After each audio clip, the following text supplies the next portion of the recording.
आज का विषय है मिट्टी। सबसे पहले मिट्टी की परिभाषा बताएंगे, मिट्टी की संरचना बताएंगे, मिट्टी कितने प्रकार की होती है, मिट्टी का कटान, मिट्टी का संरक्षण। पहले परिभाषा बनाइए।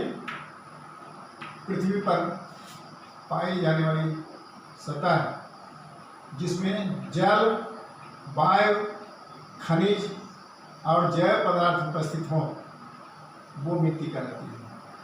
इसकी रचना इस प्रकार है।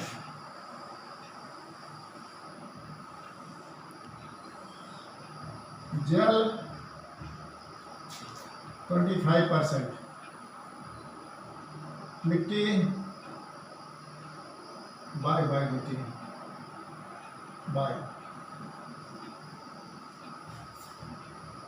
25%,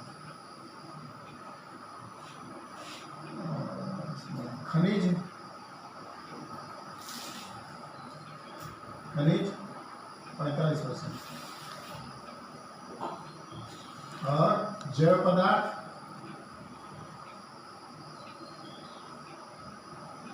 5%। अब इसे समझिए।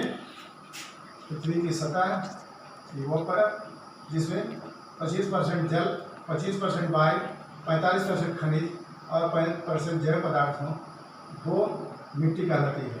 ये रही मिट्टी की संरचना। अब मिट्टी के प्रकार में आपको नंबर 1 बलुअर मिट्टी, नंबर 2 दोमट मिट्टी, तीसरी बलुअर दोमट मिट्टी, चौथी चिकनी मिट्टी, पांचवी लाल मिट्टी, छठवीं काली मिट्टी। ये रहे मिट्टी के प्रकार। अब मिट्टी का कटान, सॉइल इरोजन, जिसको अंग्रेजी में कहते हैं इरोजन, या RO या SIN। मिट्टी का कटान ये देखना है मिट्टी का कटान कैसे होता है। अगर कहीं ढाल है तो ढलान पर ऊपर से मिट्टी पानी के सहारे करके नीचे की तरफ आती है, उस मिट्टी का कटान होता है। दूसरा, आंधी और तूफान। रेगिस्तानों में जब आंधी तूफान आता है तो बालू उड़ करके, रेत उड़ करके एक जगह से दूसरी जगह चले जाते हैं और जगह जगह गड्ढे हो जाते हैं।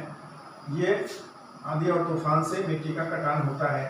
चौथा है अत्यधिक बाढ़।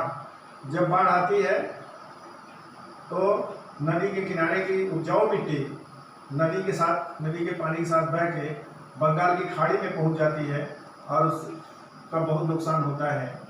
तो ये मिट्टी का कटान होता है बाढ़ के कारण।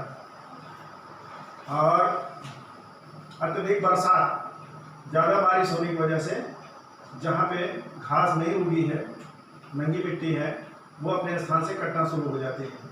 तो अत्यधिक बारिश से भी मिट्टी का कटान होता है। और जहाँ पे जंगल नहीं है, वृक्ष नहीं है, वहाँ भी मिट्टी का कटान बहुत होता है, क्योंकि पेड़ पौधे और जंगल के पेड़ जो हैं वो मिट्टी के वो बांध कर रखते हैं, कटान को रोकते हैं। तो ये मिट्टी का कटान हुआ। अब हम आएंगे मिट्टी के संरक्षण पर। इस मिट्टी का संरक्षण कैसे करेंगे?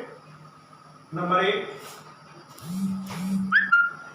बांध बनाना ताकि पानी के बहाव के साथ उपजाऊ मिट्टी बह सके। दूसरा, पेड़ पौधे वन लगाना ताकि उसकी जड़ें जो है मिट्टी को बांध के रखें और मिट्टी का कटान ना हो सके। तीसरा, घास का लगाना। घास की जड़ें मिट्टी को बांध कर रखती हैं और वो बह नहीं पाती। चौथा, जहाँ चरागाह है, पशु चरते हैं, वहाँ भी मिट्टी का कटान होता है, तो वहाँ भी हम घास को सुरक्षित बनाए रखते हैं ताकि कटान ना हो सके। और इसका संरक्षण करने के लिए हम इन उपायों का उपयोग करते हैं।